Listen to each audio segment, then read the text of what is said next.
Sometimes, the one you expect to meet is not the one who gets off the train. The locomotive came to a halt with a groan of iron against iron, spewing white steam that dissipated into the dry afternoon air. Thomas Morgan adjusted his hat as he watched the wagons, his calloused hands holding tight to the letter he had received 3 weeks earlier. The promise of a new life, of a partnership that could save his property from ruin, was written in those careful lines. The farmer had lost almost everything last winter. Cattle died of cold, crops failed, and creditors began knocking on their door with uncomfortable frequency. The farm his father had built with his own hands, the land he promised his deceased wife he would never sell, was slipping through his fingers like desert sand. It was then that the letter arrived. A proposal for a society from someone from the East, someone with money and willingness to invest in good land. The name on the signature was neutral enough not to arouse suspicion. A. Sullivan. The conditions were fair, almost too generous to be true. Thomas responded immediately, setting up the meeting at the Cedar Falls station for that Thursday afternoon. The dust kicked up little swirls around his feet as he waited. Other passengers got off, a fat merchant in dark clothes, an elderly lady accompanied by 2 children, a young man who seemed to be looking for work on the ranches in the area. But none of them approached Thomas. None seemed to be the mysterious A. Sullivan. That's when she appeared at the door of the last car. Tall as a church spire, with broad shoulders and an upright posture that challenged any man to question his presence there. The dark dress could not disguise the strength that inhabited that body, and the green eyes scanned the platform with the precision of a hawk looking for prey.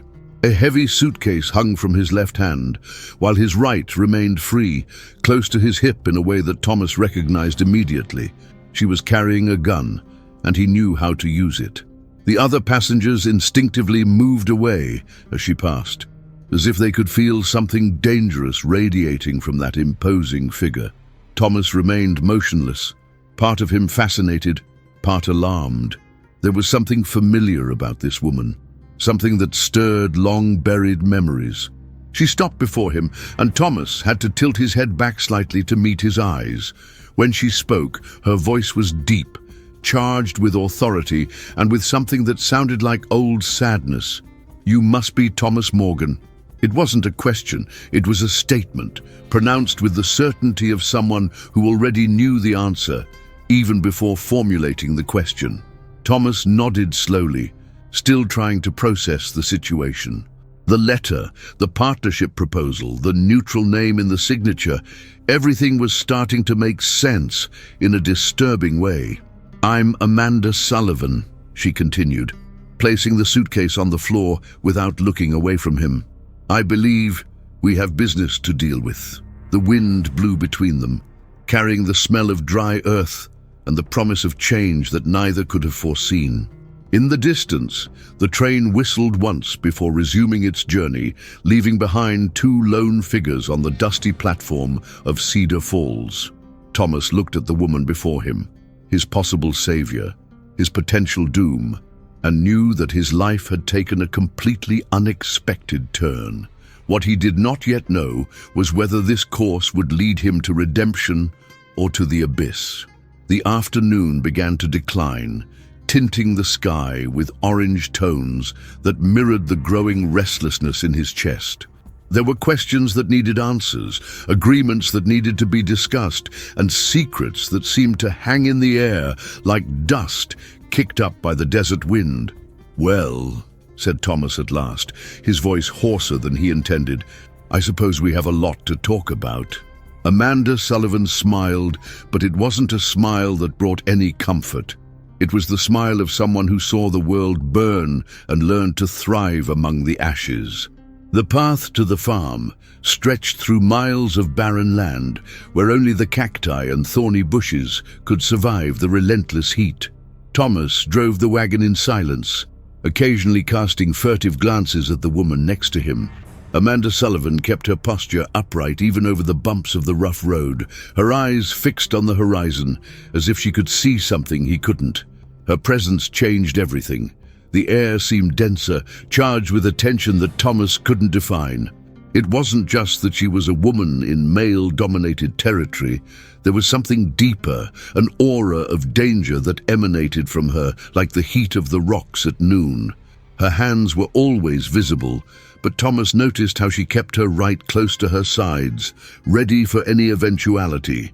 During the first hour of the trip, he tried to decipher who this enigmatic creature that suddenly appeared in his life was. The name Sullivan stirred up vague memories, echoes of stories he had heard years ago in saloons and around campfires. Stories about a family that disappeared after a massacre, about a young woman who had witnessed terrible things and was never the same again.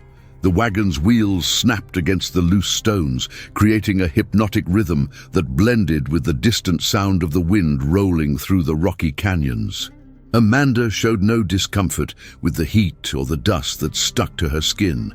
She seemed accustomed to harsh conditions, shaped by them until she became something as tough as the earth she walked on.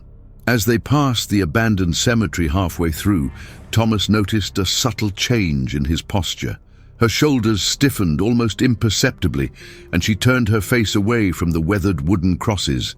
There was pain there, an old wound that never healed completely. He recognized that expression because he saw it in his own mirror every morning. The farm appeared in the late afternoon as a shimmering mirage on the horizon. The main house, built of wooden planks that were already showing signs of wear, was surrounded by a half-collapsed barn and empty corrals that once housed hundreds of cattle.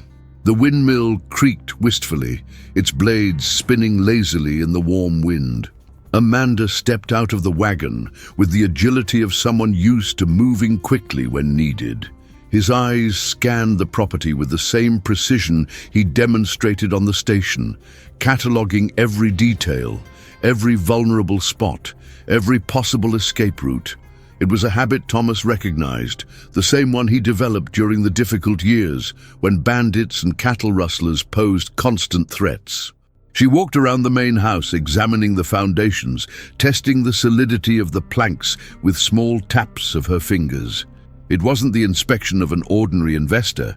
It was the scrutiny of someone who knew her life might depend on knowing every corner of a place. Thomas carried her suitcase to the porch, watching as Amanda moved with purpose and caution. Every step was calculated, every move had meaning. She stopped before the main door and stood there for a moment, as if she were gathering the courage to cross that threshold. The interior of the house revealed the obvious signs of Thomas's financial difficulties. Simple furniture, walls without decoration, just the essentials for survival. But he was clean and organized, demonstrating that even in adversity, he kept his dignity intact. Amanda examined each room with the same meticulous care.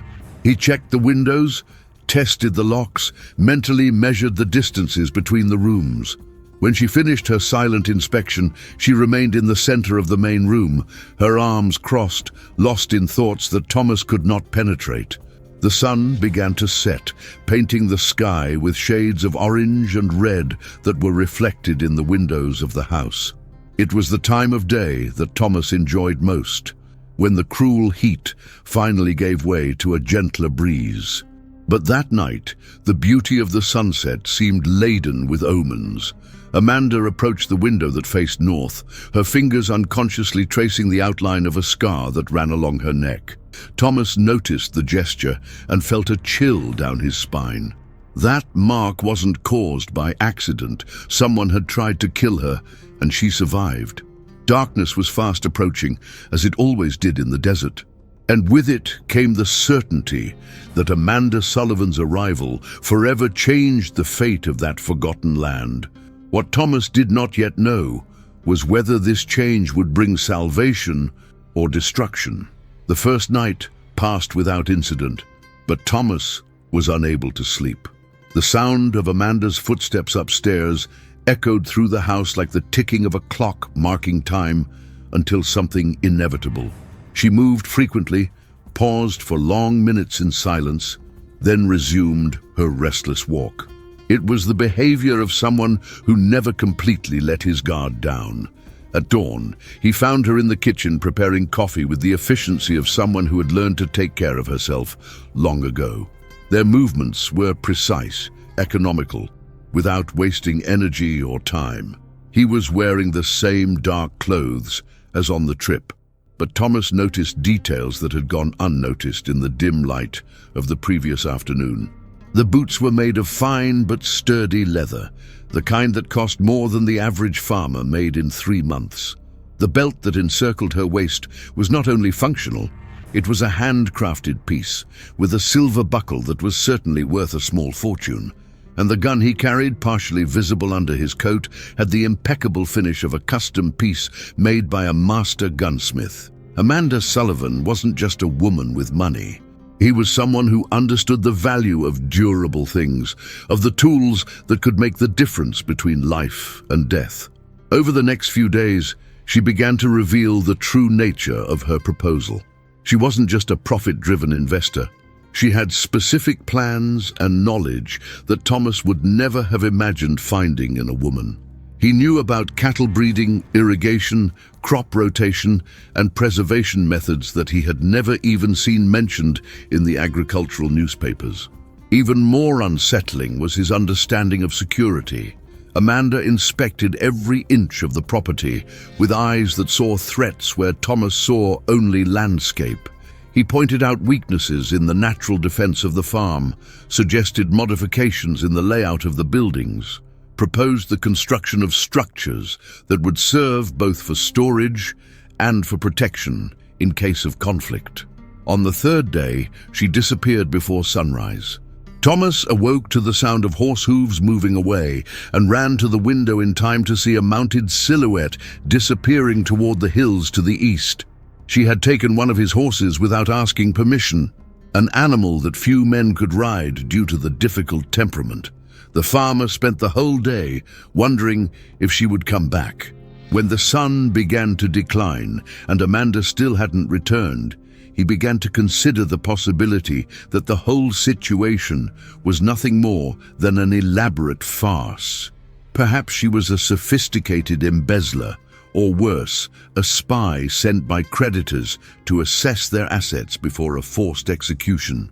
But she returned with the darkness, bringing with her information that completely changed Thomas's perspective on her situation.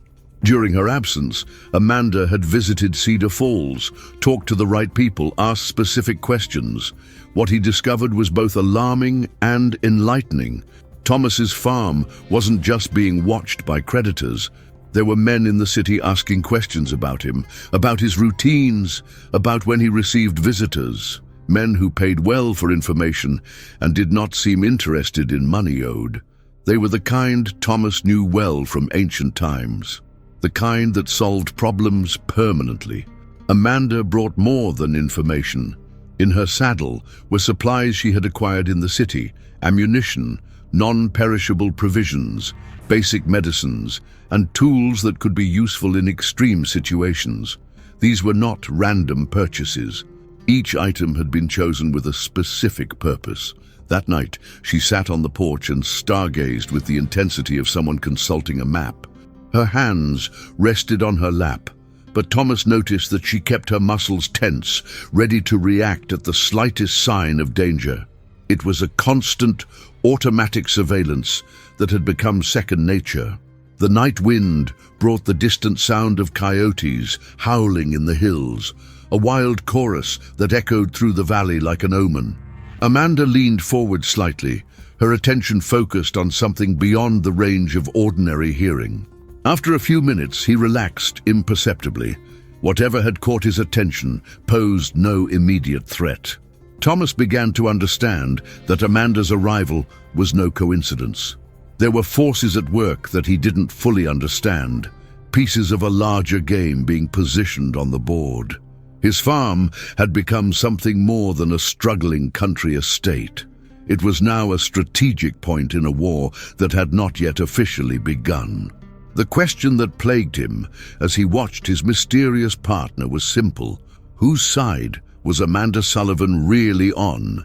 And more importantly, when it came time to choose sides definitively, Would he be prepared for the consequences of his decision? The silence of the desert night held these answers, but Thomas knew they would soon reveal themselves. In the Wild West, secrets never remained buried for long. The fourth day brought unexpected visitors. Thomas was repairing a broken fence when he spotted the cloud of dust on the horizon, 3 horsemen approaching at a deliberately slow pace. It was the kind of arrival calculated to allow the occupants of the property to see them coming and have time to prepare or flee. Amanda appeared next to him as a shadow materialized out of nowhere. He didn't run or show any hurry, but somehow he was there, watching the riders with professional interest. His right hand rested naturally next to the weapon, while his eyes measured distances and calculated angles. The men approaching were no ordinary bandits. They rode well-groomed horses, wore quality clothes, and had the upright posture of someone who was used to being obeyed. What marked them as dangerous was not the sloppy appearance of outlaws, but just the opposite, the discipline and organization of professional soldiers or gunmen. The leader of the group was a middle-aged man with gray hair and a scar that cut through his left eyebrow. He stopped at a respectful distance from the house, close enough to talk without shouting, far enough away to have wiggle room if things went wrong. He was a man who knew the protocol of these meetings. Thomas walked to the balcony, keeping his hands visible but close to the rifle against the wall. Amanda remained slightly behind him, a position that might have seemed submissive to casual observers, but which actually gave him the best line of fire for all visitors. The gray-haired man introduced himself as William Thorne, a representative of business interests in the territory. His voice was polite, almost cordial, but there was an underlying harshness that turned every word into a veiled threat. He explained that his organization was interested in acquiring properties in the region, consolidating the land under single administration for larger-scale projects. The offer he made was generous, far more than the farm was worth in its current state. But Thomas saw the trap. It wasn't really an offer, it was an ultimatum disguised as a negotiation. The other 2 men remained mounted and silent, but their positions formed a perfect tactical triangle with Thorne. They were professionals. Throughout the conversation, Thomas noticed how Thorne's eyes drifted repeatedly to Amanda. It wasn't the casual interest that most men showed when they saw an attractive woman. It was something more specific, more unsettling: recognition. Thorne knew who she was. The tension in the air became almost palpable as Amanda stepped forward. She said nothing, just positioned herself where everyone could see her clearly. It was a simple move, but the effect was dramatic. The 2 mounted men stiffened noticeably, and Thorne momentarily lost his polite composure. There was a moment of absolute silence, broken only by the sound of the wind passing through the loose planks of the barn. In that instant, Thomas realized that he was at the center of something much bigger than a land dispute. There was history between Amanda and those men, history written in blood and sealed with death. Thorne regained his composure quickly, but it was too late. Thomas saw genuine fear flicker in the man's eyes before the professional mask snapped back into place. Whoever Amanda Sullivan was, her reputation was enough to make experienced gunslingers reconsider their options. The meeting ended with forced politeness on both sides. Thorne withdrew his offer temporarily, citing the need for additional consultation with his superiors. He promised to return in a few days with a revised proposal. But Thomas knew that when they returned, it would not be to negotiate. The 3 men moved away in defensive formation, looking back often until they disappeared beyond the hills. Only then did Amanda allow her shoulders to relax slightly, but her eyes remained fixed on the horizon for a long time. That night, she told Thomas fragments of her story. Not all of it. There were wounds too deep to be exposed completely, but enough for him to understand the nature of the danger they faced. Years ago, she had been part of something that went wrong. People died, promises were broken, and it became a problem that needed to be eliminated. Thorne and his men represented interests that did not tolerate living witnesses to their methods. Amanda's arrival at Thomas's farm turned a simple dispute over rural property into a matter of survival. They couldn't let her live, and now Thomas was caught up in simply being in the wrong place at the wrong time. But there was something more to Amanda's story, something she hadn't fully revealed yet. Thomas saw in the depths of his green eyes a determination that went beyond mere self-preservation. She wasn't just running away. She was preparing for a reckoning that had been delayed too long.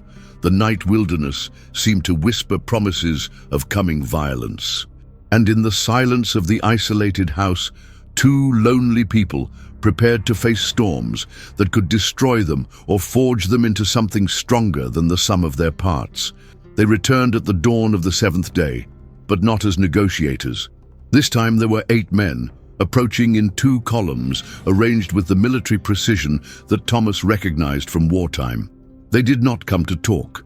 They came to definitively close a problem that extended beyond acceptable limits. Thomas and Amanda were ready.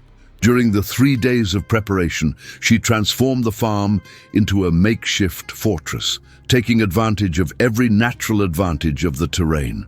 Discreet barriers were erected, escape routes planned, firing points identified and marked. It was the difference between someone who played war and someone who knew it intimately. The first charge came from the east side, where the barn offered natural cover for the attackers. But Amanda had seen it coming, placing small mirrors that reflected the morning light directly into the eyes of men trying to approach from the shadows. The simple maneuver disoriented the group long enough for the first shots to come from the windows of the house. Thomas found that he still remembered how to wield a rifle with deadly accuracy. The abilities dormant during years of peaceful life returned with frightening force, as if they had never been forgotten. But it was Amanda who demonstrated true mastery. Each shot of hers found its target with ruthless efficiency that spoke of years of practice and necessity. The siege lasted 3 hours under the scorching sun that transformed the farmyard into an open-air furnace. The attackers tried various strategies, from frontal assaults to attempts to set the buildings on fire using fiery arrows. But Amanda anticipated every move, as if she could read the minds of the men who hunted her. It was when Thorne tried to use Thomas as bait that Amanda finally revealed who she really was. She deliberately exposed herself, walking through the open courtyard as bullets whistled around her, forcing the attackers to concentrate fire on her.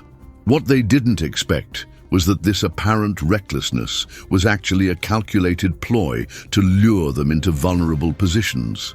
In the final moments of the confrontation, when only Thorne and 2 of his men remained alive, Amanda did something Thomas would never forget. Instead of summarily eliminating them, she offered them a chance. Not clemency. That would be impossible given the blood already shed, but an opportunity to die with some dignity. Thorne accepted the individual duel she proposed, but not for honor. Thomas saw in the man's eyes the awful realization that he was before one whose reputation had been built on the ruin of people like him. There were stories about Amanda Sullivan that he had heard whispered in saloons all over the territory. Stories about a woman who survived the massacre of her family and spent years stalking every man responsible. The duel was quick and brutal. Thorne was skilled, experienced, desperate for survival. But Amanda was something different. She was justice personified in human form, fueled by years of pain, turned into singular purpose. When it was all over, the silence of the desert reigned again over the farm, broken only by the wind whispering between the planks of the damaged buildings. The remaining 2 men left without looking back, carrying with them a message that would quickly spread across the territory. Amanda Sullivan had returned, and her account with the past was being paid off 1 bullet at a time. In the weeks that followed, the farm was transformed again. The money Amanda brought in, and Thomas now understood where it came from, was invested in rebuilding and expanding the property. But more important than the financial resources was the change in the atmosphere of the place. Amanda remained, but not like the tormented woman who arrived that first day. There was a peace in his movements now, a serenity that came from someone who had finally found a place to rest after years of wandering the deserts of revenge. She still carried her guns, she still kept up instinctive vigilance, but she was different. It was someone who chose to stop running away. Thomas has also changed. Amanda's arrival awakened parts of himself that he thought were dead and buried with his wife. Not love. That would be oversimplifying the complex connection that has formed between them. It was more like mutual recognition between souls who survived devastating storms and emerged from the other side, scarred but not broken. The farm thrived under the unlikely partnership between the lonely widower and the woman who brought both danger and salvation. Neighbors began to visit again. Merchants resumed business, and the land that seemed cursed found new life. But on silent nights, when the wind rolled across the plains, carrying echoes of more violent times, Thomas and Amanda would sit on the porch and stargaze. They didn't need words to share the understanding that some ghosts never completely disappear. They just learn to live in peace with the living. The desert had witnessed another chapter in the long history of people finding redemption in the most unlikely places. And in Cedar Falls, when people told stories about the lone farmer and the mysterious woman, they always ended with the same observation. Sometimes the one you least expect can be the very one you need to find. In the wilderness of the Wild West, every story hides secrets that only the wind knows. Between sunrise duels and blood-written codes of honor, men and women forge destinies that echo to this day across the arid plains of the American frontier. Each week, a new saga of courage, revenge, and redemption comes to you, told with the authenticity of those who know every grain of sand in those wild lands. These are the stories that the history books have not dared to tell, the tales whispered around campfires under endless skies. Don't let these legends get lost in the dust of time. Subscribe to the channel so you don't miss any Wild West adventures.